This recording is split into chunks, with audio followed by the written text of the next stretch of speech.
Olá, seja bem-vindo ao Xamãs Connect, Congresso Internacional de Xamanismo na Internet. Agora você assistirá à palestra Xamanismo e Espiritualidade Céltica com Wallace William de Souza, que é professor, tradutor e escritor, druida, fundador da Ordem Druídica Ramo de Carvalho e um dos fundadores do Conselho Brasileiro de Druidismo e Reconstrucionismo Céltico. Anda pelos caminhos da espiritualidade céltica desde os 18 anos, desenvolvendo um trabalho que é baseado em fontes sólidas sobre o mundo antigo, mas sem nunca negar o papel da inspiração e do aprendizado próprio para o estabelecimento do druidismo no mundo moderno. Lembre-se, papel e caneta na mão, tablet ou celular para fazer as suas anotações. Aproveite também e se inscreva em nosso canal, curta e compartilhe o link deste vídeo com seus amigos. Essa é uma das formas de você apoiar positivamente este projeto. Fique agora com a fala inspiradora de Wallace William de Souza. Que as melhores energias cheguem até você. Xamãs Connect, primeiro Congresso Internacional de Xamanismo na Internet. Arrou, Metacuye Oyassim, por todas as nossas relações.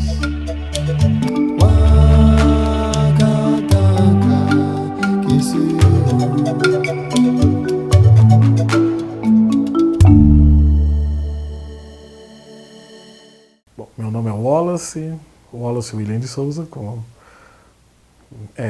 está na biografia, também conhecido no meio pagão, no meio esotérico como Wallace Cunobelinus, que é o meu nome iniciático. Eu sou praticante de druidismo, druida ordenado pela Order of Bards of Faiths and Druids da Inglaterra, fundador da Ordem Druídica Ramo de Carvalho e instrutor e pesquisador de espiritualidade céltica e de espiritualidades xamânicas no Brasil há cerca de 18 anos.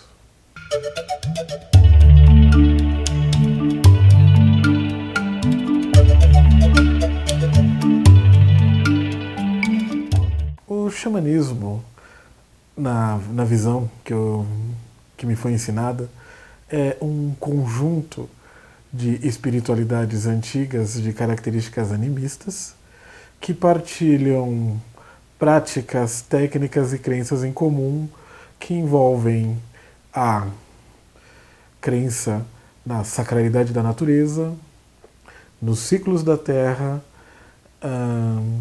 e na espiritualidade imanente em tudo aquilo que existe no nosso mundo, inclusive animais, vegetais, mesmo minerais como rochas antigas e, claro, o ser humano.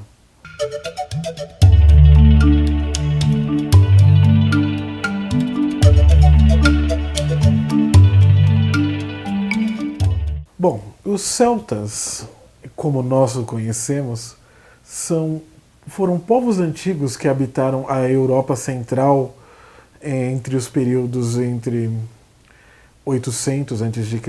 até mais ou menos tempos posteriores ao século I, II a.C.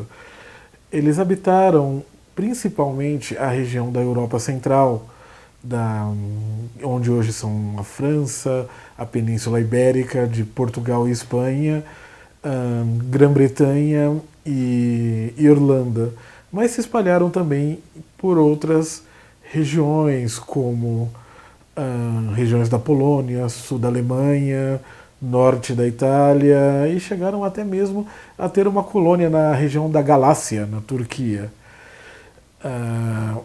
Os celtas, eles eram um povo de origem indo-europeia.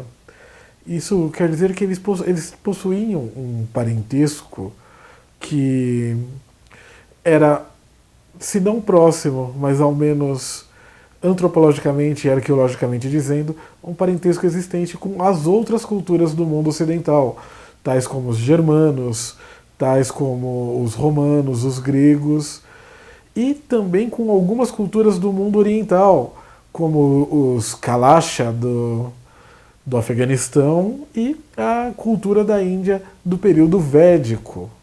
Eles eram todos aparentados por terem esse parentesco indo-europeu, que seria um povo hipotético que teria vivido mais ou menos nas planícies do Irã e que de lá teria se espalhado em ondas tanto para o leste quanto para o oeste. Os celtas, eles ficaram conhecidos como povos que habitavam principalmente a região do Danúbio, e nós os conhecemos principalmente através dos relatos dos observadores clássicos, os gregos e os romanos, que descreviam os celtas como um povo absolutamente fascinante.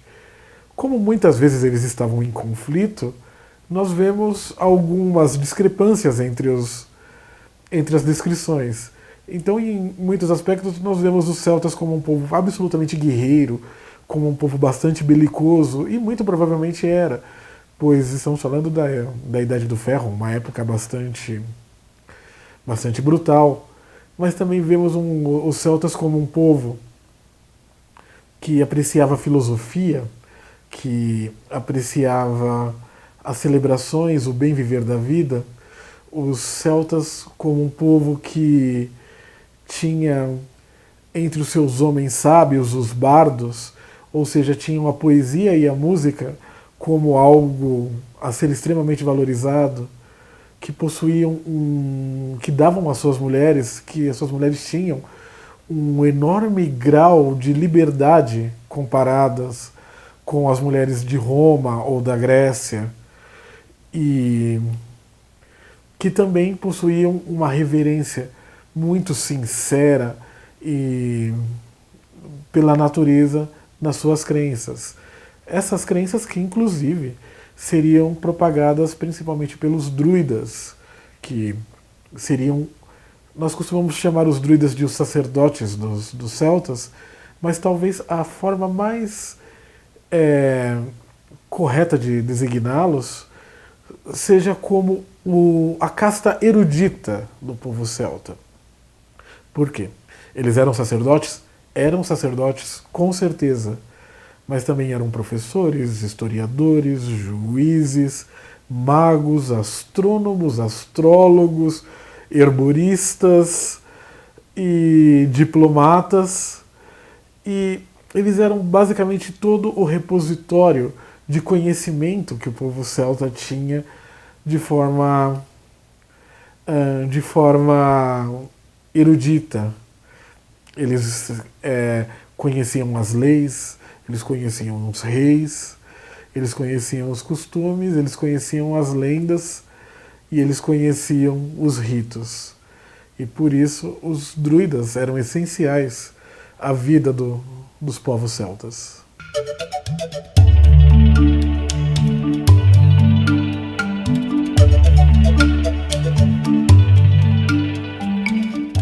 A Awen, para nós, dentro da prática da espiritualidade céltica, da prática do druidismo, é aquilo que nós costumamos chamar como a divina inspiração. A Awen é uma palavra galesa, vem do idioma do país de Gales, e se você pegar os dicionários de galês, a sua tradução vai variar muito. Vai estar como inspiração, como a musa, como o espírito fluente. Mas mais do que isso, a Awen é o ponto de domínio daquilo que os bardos, os druidas, buscavam ter para si. A inspiração divina e a percepção da unidade entre todas as coisas. Por exemplo, quando nós procuramos nos registros dos povos celtas, principalmente nos poemas medievais, nós procuramos o que seria um poema inspirado pela Awen. E nisso nós encontramos muito dos poemas de Taliesin e de Amergem. O que é essa noção da Awen? Que são poemas que trazem aquela semelhança muito grande com aqueles que encontramos no Bhagavad Gita, da tradição hindu. e basicamente onde eles mostram em si a percepção da unidade entre todas essas coisas, onde ele se torna uno com a sua percepção cósmica ao redor, como eu sou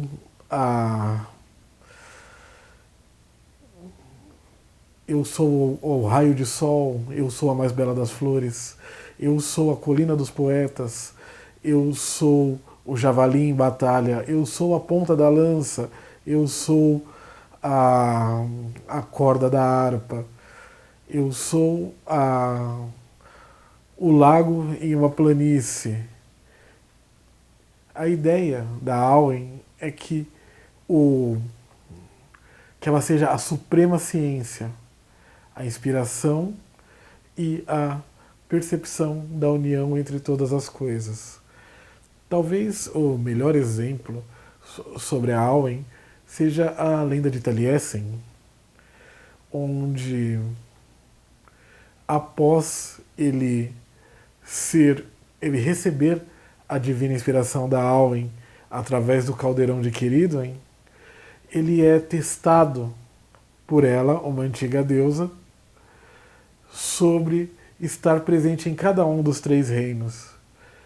E enquanto ela o caça, ele se transforma em uma lebre, depois em um peixe e depois em um pássaro.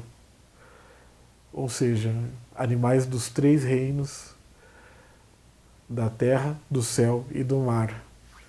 E a partir dali, ele depois se transforma no grão, que é devorado por ela na forma de uma galinha.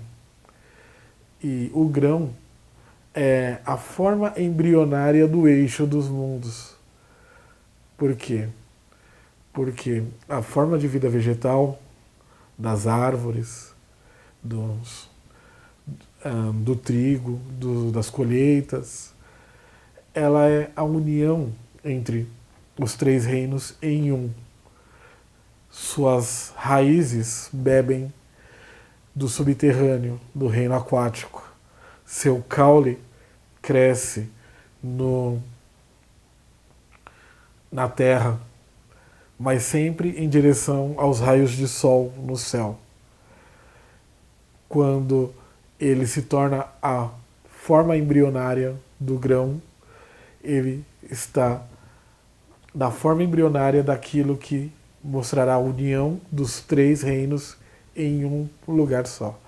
É um dos motivos também pelo qual os druidas e os praticantes de espiritualidade celta valorizam tanto as árvores, que elas são vistas sempre como o eixo dos mundos.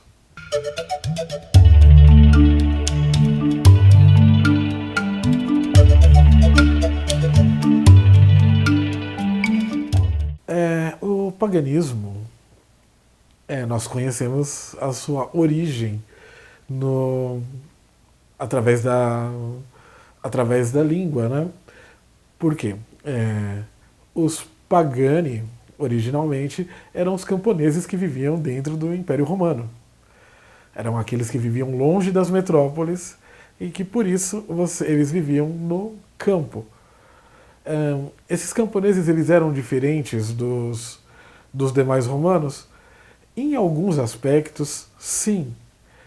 Todos eles praticavam religiões antigas, politeístas, mas, obviamente, as preocupações e as entidades e espíritos que os homens do campo se voltavam eram diferentes, em alguns aspectos, daqueles que um homem da cidade se voltava. Eles estavam mais preocupados com a colheita, eles estavam mais preocupados com as chuvas, eles estavam mais preocupados com o crescer da colheita, a proteção dos animais e também se proteger de espíritos maléficos da floresta. Inicialmente, inclusive você pode encontrar em algumas regiões do sul do Brasil, onde até hoje é dito que as pessoas que moram no campus são os moradores do Pagos.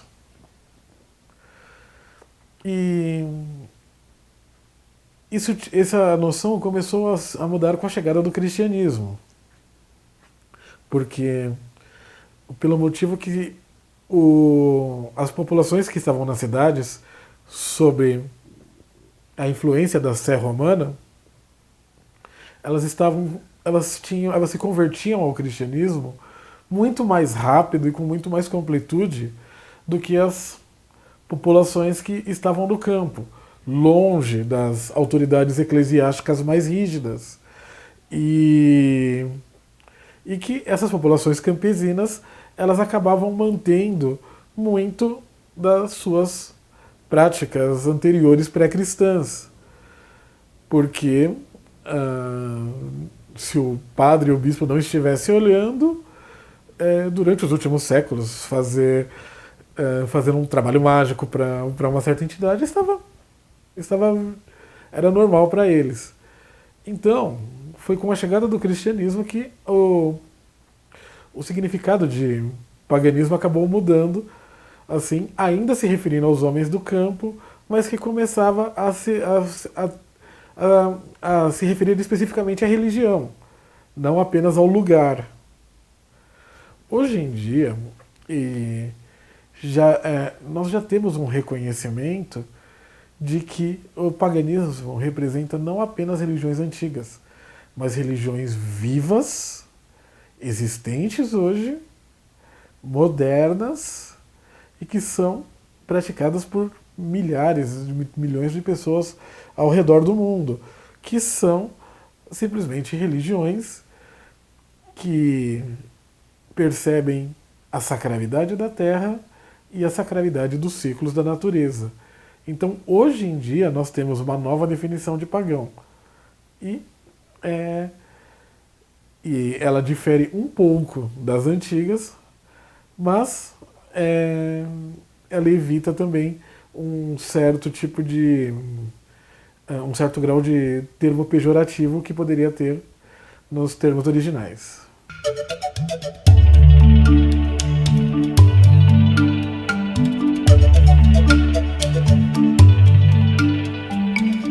O paganismo celta no Brasil, ele tem uma história que é bastante recente, embora talvez não tanto quanto algumas pessoas possam pensar.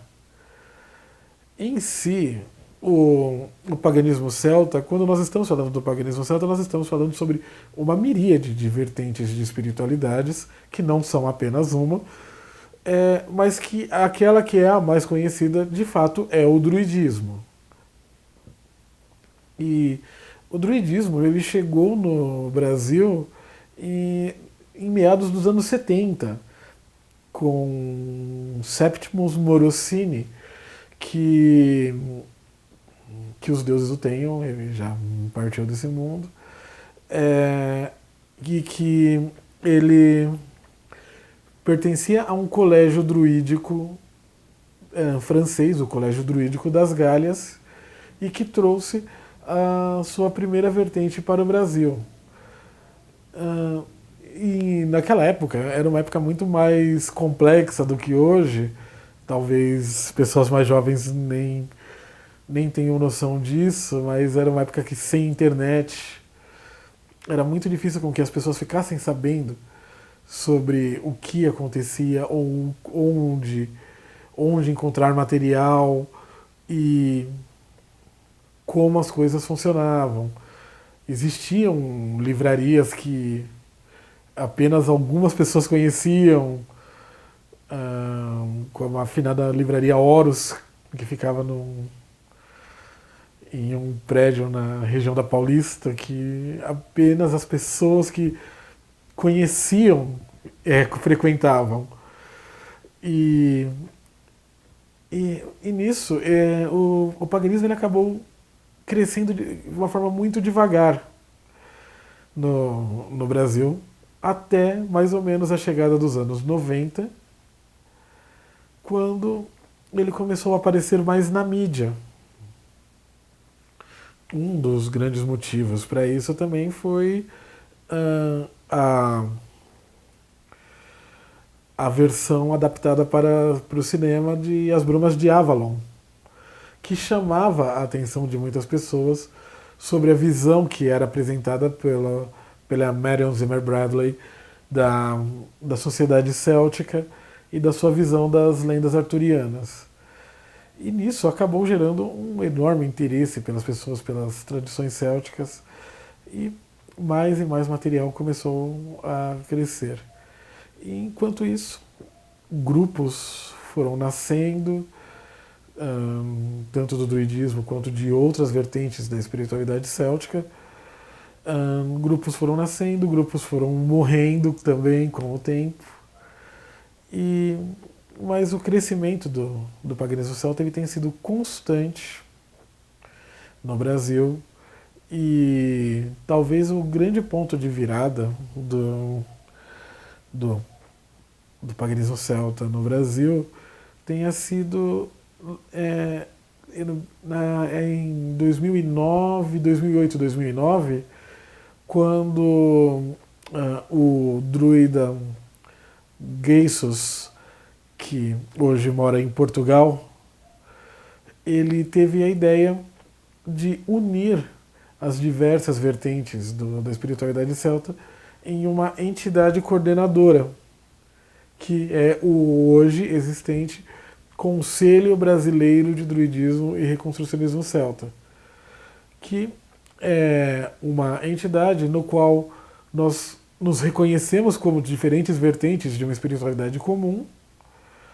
Nós não tentamos impor as nossas opiniões umas às outras, mas entendemos que somos todos galhos, somos todos diferentes ramos de uma mesma árvore.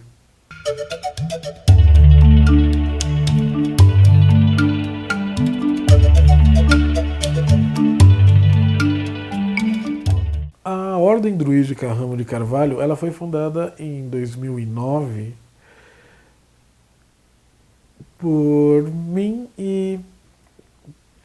principalmente por mim e por um grupo de amigos que nós estávamos interessados em iniciar um grupo de estudos sobre a espiritualidade céltica, não só a nível espiritual, mas também a nível acadêmico, a nível mitológico, a nível de estabelecer um trabalho a partir de fontes sólidas a respeito da espiritualidade céltica. E essa ordem ela irá completar 10 anos agora, e ela vem fazendo um trabalho constante de apresentar para membros de todo o Brasil o druidismo a partir de uma leitura com fontes sólidas, sem fantasias a respeito do passado, mas também sem em nenhum momento deixar de ser espiritual, sem deixar de ser prático, sem deixar de ser vivencial. Ela foi fundada e desde então ela foi crescendo, porque conforme as pessoas vão chegando até nós, elas iam ficando e o grupo ia crescendo. E com isso acabamos formando uma ordem que acabou se tornando hoje a nossa casa, a nossa fonte de trabalho, que trabalha o druidismo não só a nível ritualístico, a nível cerimonial, mas também em termos de vivências, de palestras, de celebrações e de trabalhos culturais e espirituais também.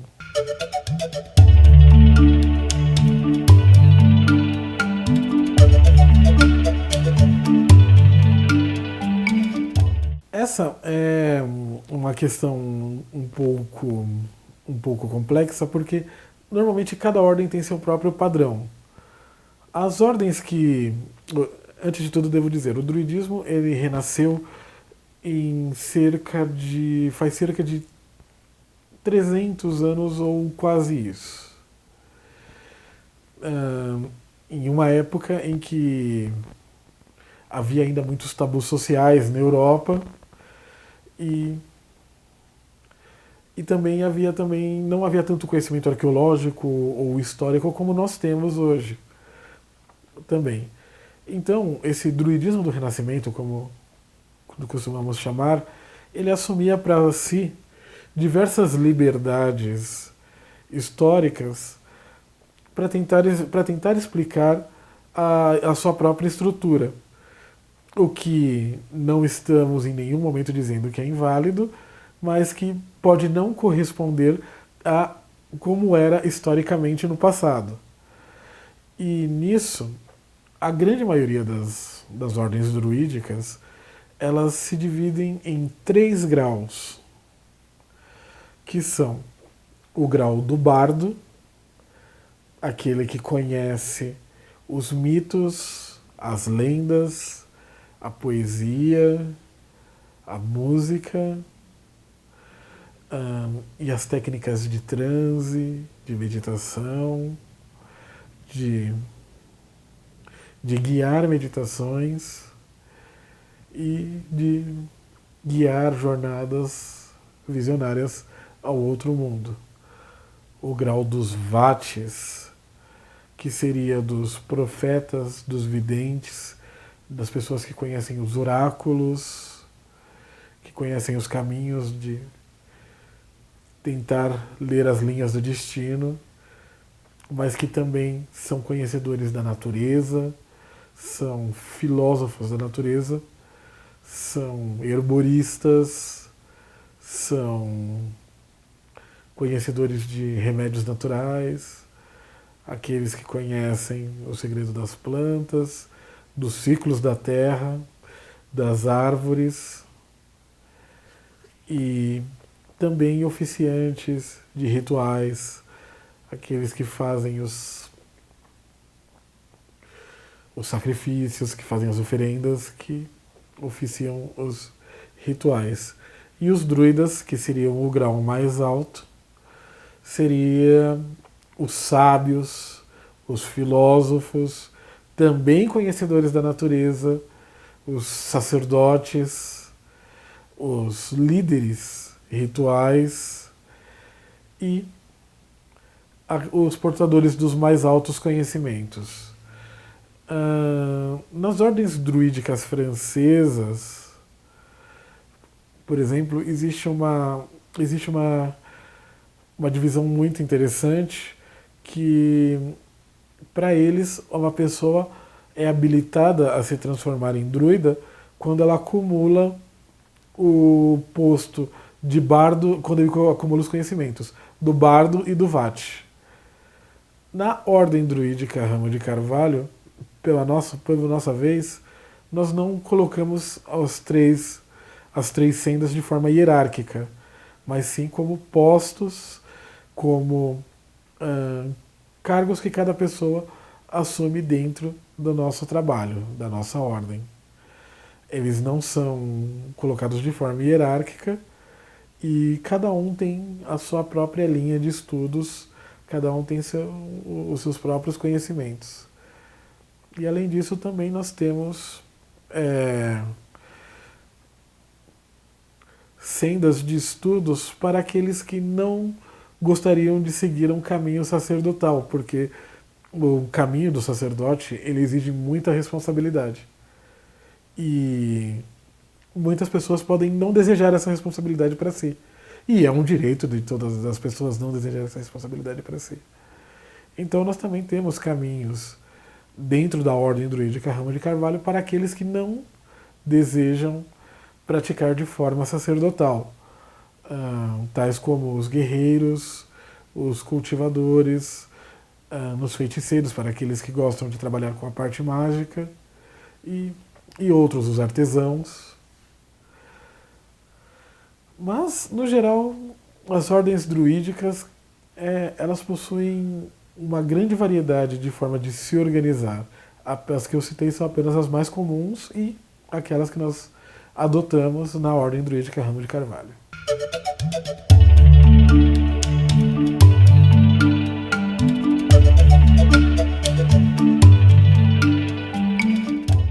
Bom, antes de tudo, para pesquisar sobre os celtas históricos, é sempre importante a gente tentar conhecer a parte acadêmica, porque de vez em quando os livros podem parecer pesados e algumas pessoas podem até achar maçantes, mas eles ajudam a você não ter fantasias sobre o passado. E nisso eu acredito que as melhores referências que eu posso citar são arqueólogas como Miranda Green e Anne Ross, e linguistas como John Koch, e acredito que talvez aquele que seja o maior ícone da arqueologia celta também, que é Barry Cunliffe, que ele está praticamente revolucionando a visão que o mundo tem sobre os celtas, com a sua teoria da origem atlântica, que talvez os brasileiros se interessem bastante por ela, porque através dele nós estamos descobrindo que talvez durante muito tempo nós achamos que a origem dos celtas teria ocorrido na Europa Central, nas regiões da Áustria e do Danúbio, mas de acordo com ele e com John Koch, é muito mais provável que os celtas tenham nascido de um grupo indo-europeu que se deslocou até o auge da Península Ibérica e começou a se desenvolver ali na fronteira entre Portugal e Espanha, e de lá ido para outros locais, que é uma teoria que é recente, mas que vem ganhando muita força no meio acadêmico. E sobre o renascimento druídico, eu acredito que é sempre interessante nós conhecermos os pioneiros como Iolo Morganwg,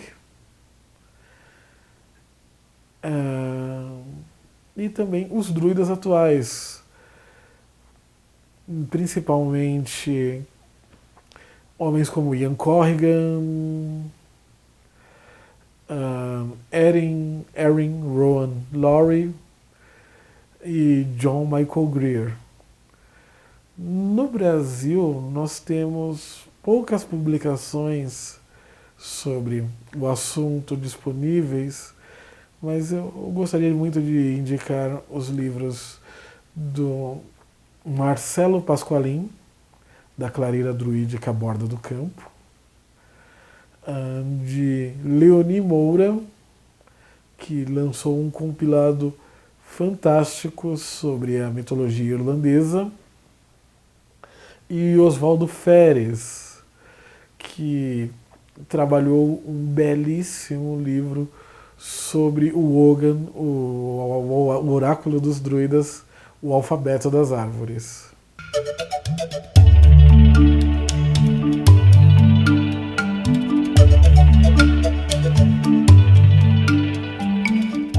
Como falamos agora há pouco sobre a questão do xamanismo, o xamanismo ele ajudaria a definir um conjunto de culturas que partilha de algumas crenças e práticas comuns. A palavra xamã, até onde nós sabemos, veio dos povos da Sibéria, do Tungusk, assim, e hoje ela vem sendo utilizada para designar várias espiritualidades nativas e por aí vai.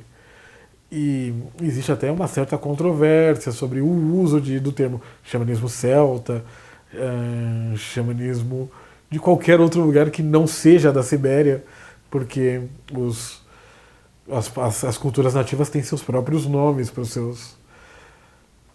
seus homens sábios e para os seus sacerdotes.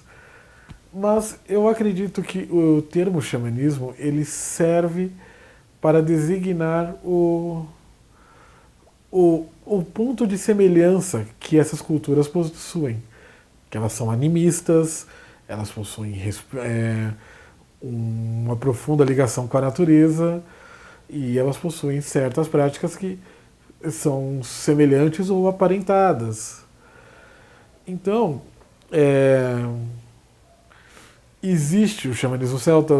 Provavelmente os celtas nunca chamaram os seus homens sábios, os sacerdotes de xamãs. Ok, mas se pensarmos nesse termo, no xamanismo de uma forma mais geral, nós vamos pensar o que é xamanismo? Uma espiritualidade, um conjunto de espiritualidades ligadas à natureza? A espiritualidade celta era. É uma espiritualidade celebratória? A espiritualidade celta era. Uma espiritualidade que trabalha caminhos de cura? A espiritualidade celta trabalha. Uma espiritualidade que louva a dança e o canto para a cura? A espiritualidade celta fazia isso. Então, você pode dizer, os celtas não tinham xamãs. Cara, mas eles faziam a mesma coisa. Eles estavam muito próximos. E isso vale também para os eslavos, para os nórdicos. Assim, cada cultura com sua particularidade, com seus próprios caminhos, mas que tinha algumas práticas, alguns pensamentos em comum. A ideia de espiritualidade de culto à Terra, de ligação com a Terra.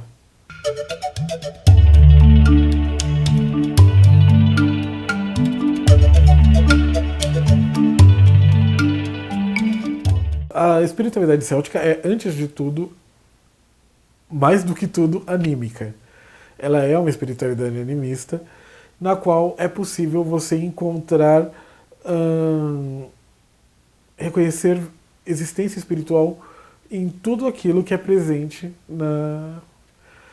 no mundo. E talvez aquilo que nós possamos apontar como o melhor exemplo de animismo dentro da espiritualidade celta seja a tradição irlandesa das Dinsheinhas, que são contos mitológicos sobre vários locais da Irlanda, onde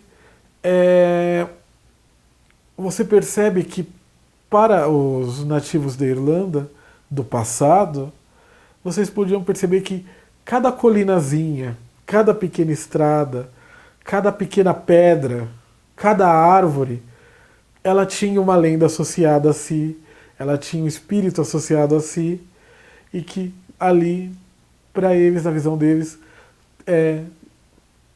tudo aquilo que havia acontecido naqueles lugares mostrava que aquele lugar era digno de reverência. De totemismo, eu acredito que possamos apresentar aqui os nomes de grandes reis e de grandes heróis celtas, tais como Cuchulainn, o cão de Culann. Inclusive, o cão é um animal que é simbolicamente muito forte, muito presente na simbologia celta. E como Cunobelinus, que é um antigo rei do qual eu acabei emprestando e recebendo o nome quando eu fui iniciado, que seria o cão de Belenus. E dentre vários outros, os celtas eles possuíam tribos com nomes dos ursos, dos cães, dos lobos. Eles possuíam uma enorme reverência aos animais, que estão presentes na sua arte, nos seus entrelaçados, nos seus mitos, e que surgiam em diversas lendas como possuindo existência humana. Uma das lendas mais conhecidas de Finn McCall, ele diz que uma vez o seu bando de guerreiros, os Fianna, eles estavam caçando uma corça quando Finn McCall ordenou que a caça fosse interrompida, porque ele ali havia percebido que aquela corça possuía um espírito humano.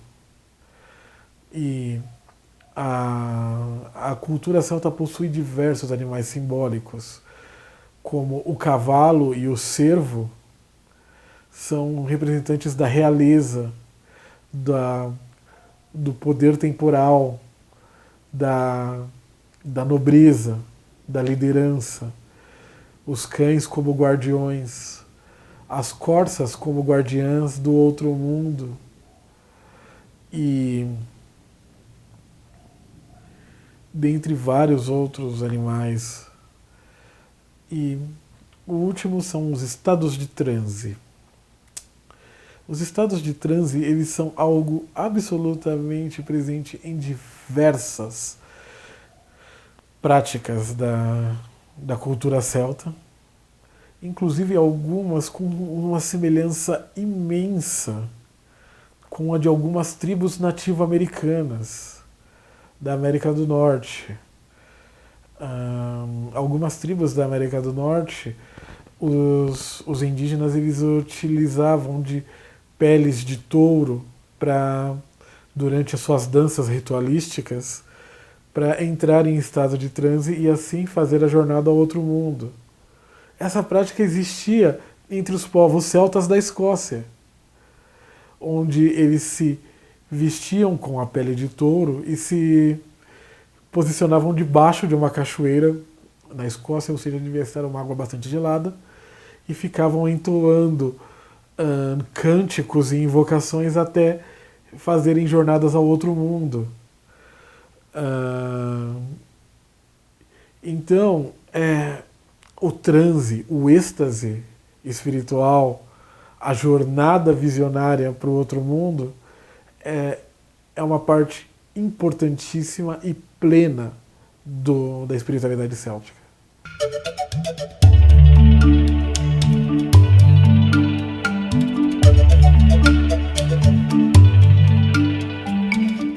Essa é uma pergunta um pouco mais complexa, porque nós temos pequenas evidências a respeito disso, que elas não são bastante para termos uma visão completa sobre isso. Mas a primeira coisa que nós temos que entender, a espiritualidade céltica no século XX, quer você esteja no Brasil, quer você esteja na Irlanda, quer que você esteja em qualquer outro lugar, ela é uma espiritualidade renascida. E ela é uma espiritualidade orgânica que não é inscrita em pedra. Então, sim, muitas ordens druídicas, elas adaptam esse tipo de pensamento, esse aprendizado que nós temos com as tribos americanas, por achar extremamente válido e algo extremamente poderoso. Sobre a roda do ano celta especificamente, nós temos um conjunto de festivais que em si nos ensinam um pouco sobre certos animais. Por exemplo, o solstício de inverno é muito associado à figura da égua, da rainha égua, da deusa cavalo, que é a deusa da soberania, que também a mãe da natureza que fenece no inverno, mas que recebe o seu filho solar na chegada do verão. Outro festival que traz uma referência muito grande é aquele que ocorre às portas do verão, o chamado Beltane, onde ele é muito associado com o gado, com o touro, com a vaca, porque ele era um festival que prenunciava a separação da tribo no momento que eles iam para os pastos elevados no verão. E por isso o momento simbólico é muito associado a essa questão do verão. E a partir disso nós podemos encontrar associações com outros festivais, mas elas ainda não são padronizadas. Então muitos podem citar uma roda com animais e outros citar outra completamente diferente com apenas um ou dois em comum. Mas sim, é uma ideia que existe. E já sobre as direções, ela possui uma situação muito semelhante a essa da roda do ano, mas assim, as direções, elas possuem associações sim na cultura celta, e as 4 direções, e talvez a única coisa que não tenha acontecido ali tenha sido fazer a associação com animais. Mas elas possuem associações. O norte é associado com as batalhas, a guerra e a coragem. O leste é associado com a prosperidade, a riqueza e a fartura. O sul com a música, com as artes e com o deleite. E o oeste com o conhecimento, com o aprendizado e com a tradição.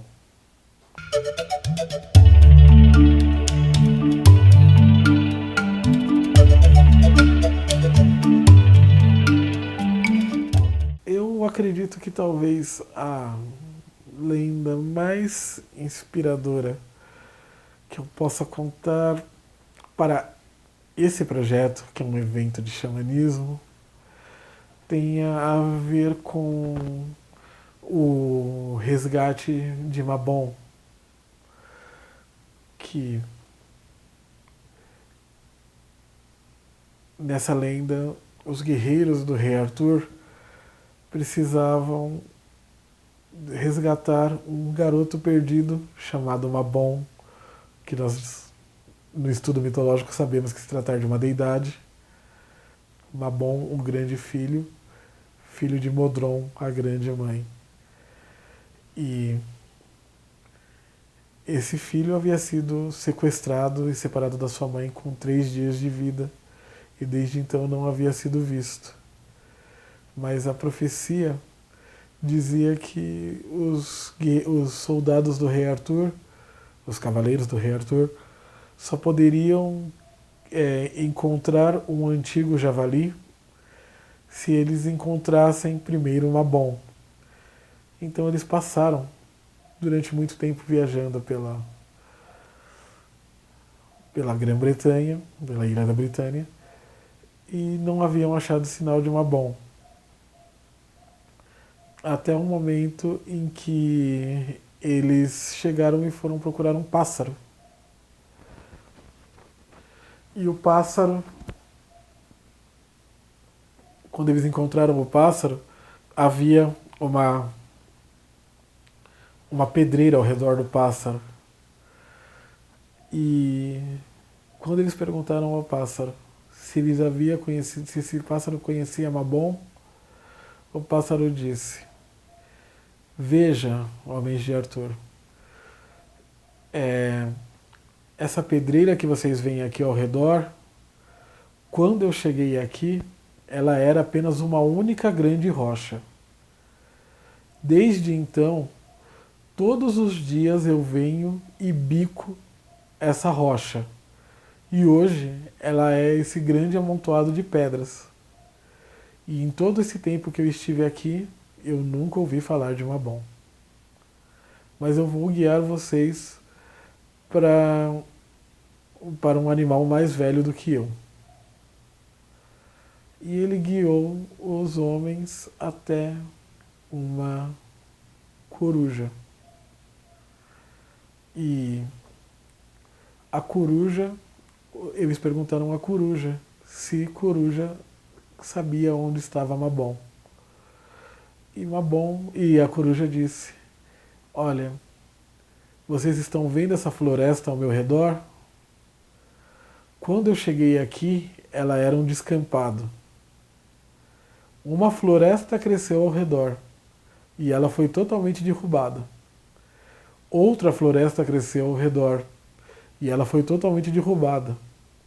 E essa já é a 3ª floresta que cresce aqui. E durante todo esse tempo que eu estive aqui, eu nunca ouvi falar de Mabon. Mas eu vou te levar a um animal mais velho do que eu." E isso levou até uma águia. E os cavaleiros de Arthur perguntaram a ela sobre Mabon. E a águia disse: eu cheguei aqui no começo do mundo. Vocês veem essa pedra na qual eu pouso? Quando eu aqui cheguei, ela era uma montanha que cada dia perdia um pouco de seu tamanho com o bater das minhas asas. E hoje a montanha é apenas um pequeno pedregulho. E mesmo assim, eu nunca ouvi falar de Mabon. Mas eu conheço alguém que é ainda mais velho do que eu. E eu vou levá-los até ele. E levou-o até o salmão, que era um animal mais velho. Na cultura celta, o salmão é o totem da sabedoria e do conhecimento. E o salmão disse: sim, eu sei onde está Mabon. E eu posso guiá-los até eles. Por que eles precisavam tanto de Mabon? Porque um desses cavaleiros, ele precisava se casar com a filha de um gigante. E a única condição, e uma das condições que o gigante impôs, foi que eles caçassem um poderoso javali. E a profecia dizia que esse javali só poderia ser caçado com a presença de Mabon. Mabon, como nós encontramos em algumas tradições pagãs, ele representa a chegada da primavera, a chegada da estação quente, a chegada do calor, o renascimento da vida e da fertilidade e da fartura. Aqui, no caso, representada pela esposa desse cavaleiro, de Arthur. Portanto, a liberdade de Mabon representa trazer de volta a fertilidade e a fartura ao mundo. E eles só conseguem trazer essa fartura ao mundo, essa fertilidade ao mundo, através do conhecimento, passando pelos animais sagrados que guiam até a primavera.